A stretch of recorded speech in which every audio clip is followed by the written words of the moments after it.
Hello everybody and welcome back to my channel. Today I'm going to be showing you a bit of the behind the scenes construction, if you like, of this padded jacket, this McCall's 7549 quilted jacket. This was one of the more ambitious sewing projects that I think I've ever undertaken in my life. And so I thought I actually started out by doing a step-by-step video to show my progress so that I could sort of share it with everybody, and it turned out to be a bigger project than I anticipated, and it took a couple of months to complete, so it's quite good looking back and seeing the processes that I took. Probably I should say first of all that one of the things that I did right from the start was, foolishly or otherwise, not to read the instructions.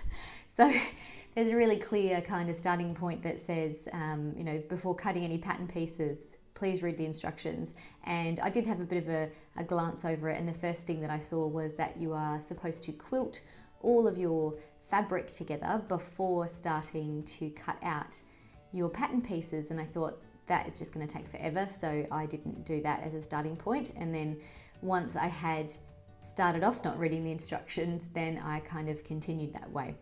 So some of the things that I did that were a little bit different, I did start with, instead of using a wadding or a batting fabric, I used this, you can see this blue sweatshirt fabric for my quilting fabric. So the decision behind that was twofold. One of them was that firstly, the batting fabric was quite expensive compared to this fleece, and also the fleece I thought could potentially mean that I wouldn't need to line the jacket, which is how I've ended up doing it. So it's a bit of a hack, if you like, by using a fabric that doesn't look terrible when it's unlined, then I've not had to line the jacket. So when I decided to make this pattern, the first fabric I was really attracted to was this poncho fabric, and I honestly don't know why I keep going back to that shelf at Spotlight, but I really do like the poncho fabric, and I have already made a skirt from poncho fabric before. And I can't say that I'm not going to go back to that section of the shop. I also thought that it would look pretty cool if there was a leather as part of this yoke and trim section, if you like, but I did buy vinyl and try initially with the vinyl, and you can see what happened with that in the end as you go through the video. And as I mentioned, I decided to, instead of using a batting or a wadding fabric for the lining, for the quilting, I actually used the blue sweatshirt fabric, which worked out quite well, I think, in the end. So in terms of cutting out the pattern, initially I've often found that big 4 patterns can end up quite big on me, so I cut one size down from the recommended sizing on the pattern. I knew that when I saw this fabric, I wanted the stripes to go sideways, but that's actually not the way the grain line is. So that was my first hurdle, if you like, and I spent a little while trying to work out, what would happen if you sew across the grain line. Now, in the end, because I did bond the fabric together with the backing fabric, with the quilting fabric, and I used a spray baste to do that, the fabric ended up being quite stiff, so it ended up sticking together quite well, holding its shape really well, and in the end, using the grain line didn't actually matter for this make.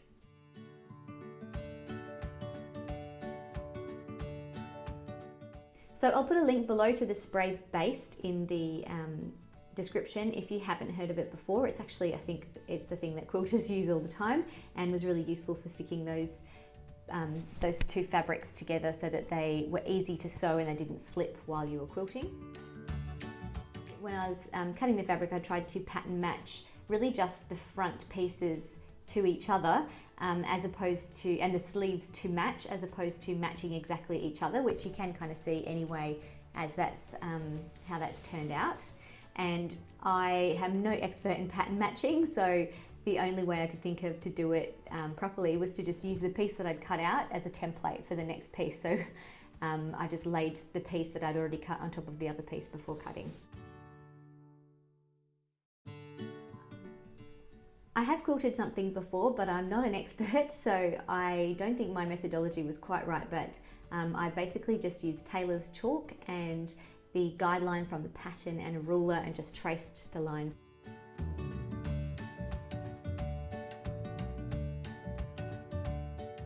Once I'd cut out all my pattern pieces, the next thing I did was to do a trial square. So I've cut out a couple of trial squares of the fabric bonded to the sweatshirt fleece, and it's really strong, it's bonded really well, just almost like a scuba fabric, it's that sort of feeling to it. And I did that so that I can see a few things. Number one, what the stitching actually looks like on this fabric, so whether that quilting effect will look good.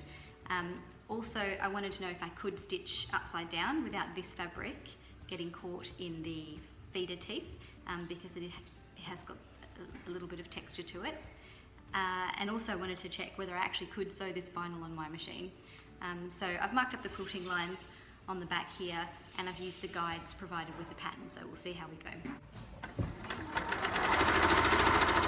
So I finished the trial and it did work a little bit. So as you can see, that's the quilting, and it's a pretty busy fabric, so the quilting doesn't really add or detract from that. I do like it. I do like the effect that it has. The vinyl, on the other hand, hasn't worked out so well. The stitching there has made more like a holes and a ridge in the vinyl as opposed to actually stitching it. And on the back side, it has actually pulled all that sweatshirt fleece, and it hasn't worked out really well. I have tried lengthening the stitch length and also stitching that upside down, and there's been a little bit more success there, but I think I need another trial. The other thing that has worked out well is I can get all 4 pieces of fabric through the machine, and it didn't have a problem stitching that, so that's fine. So that's kind of what I want it to look like, but I need to do something to this, work the top stitching out on this vinyl. Getting there. So since I quilted my sample, I've done some research on how you can sew on vinyl, which I probably should have done to start with. You can get a leather needle, and I believe a Teflon foot will help to sew on vinyl. But I'm actually thinking subsequently that given the stiffness of this fabric, the vinyl compared to the fabric, I might actually need to start from scratch and get a fabric for the contrast pieces instead.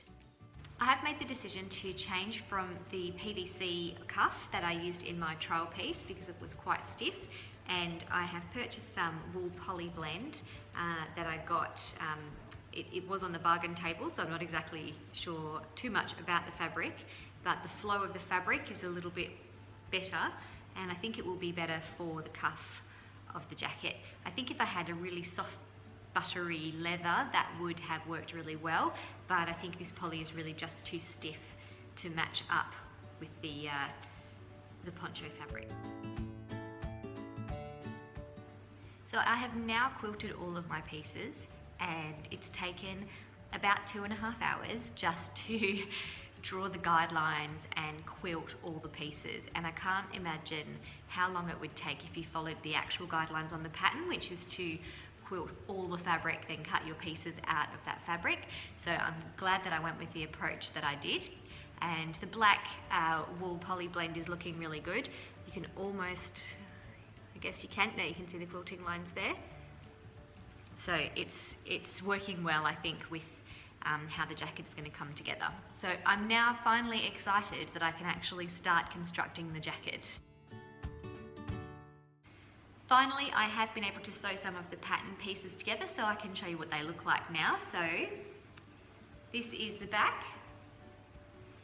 and this is it. I have sewn it all together. In fact, at some point I should probably read the instructions, because I'm probably not supposed to just go gung-ho and chuck it all together. But that's the front, so it's starting to look good.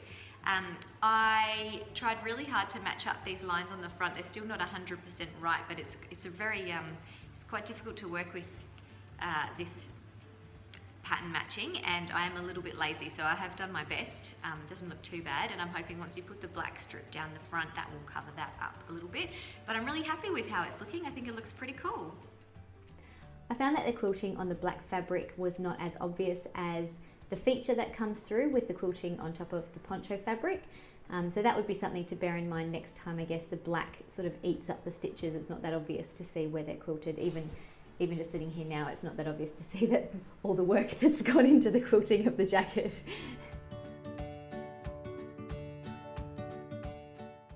So I've now hit a bit of a snag in construction. My jacket sleeve, so here's one of the sleeves here, is actually too big to fit into, snugly into the jacket armhole. So it's 55 centimetres around and the armhole is 48 centimetres, so quite a big difference. Initially I thought it must be my sewing or my cutting, which it might still be, but they're both exactly the same difference on both sides, so I'm not sure if that is something any others have come across before in making the pattern, but that's my experience.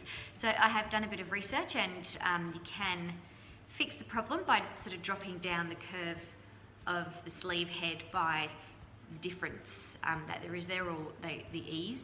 I think 7 centimetres is quite a lot, it's about that big, so that seems like a lot of ease if that's what's inbuilt into the pattern, but I'm going to have a go at sort of redrafting or taking out that ease in the sleeve head to try and see if it can fit into the jacket hole properly.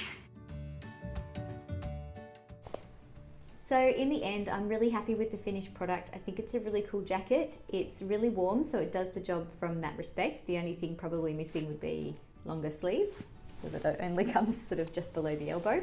And you could add a zipper if you were that way inclined, but I really like the fact that it doesn't have any fastenings involved, and that was a saving grace at the end of all of that sewing. It did take, as I said, it did take a couple of months probably to put together, and I do think it's worth it. I think it's really cool. So thank you so much for watching my video. If you have any questions on the construction, any comments, anything like that, please do leave a message below. I love hearing from everybody, and I hope you have enjoyed watching my video. Till next time, see ya.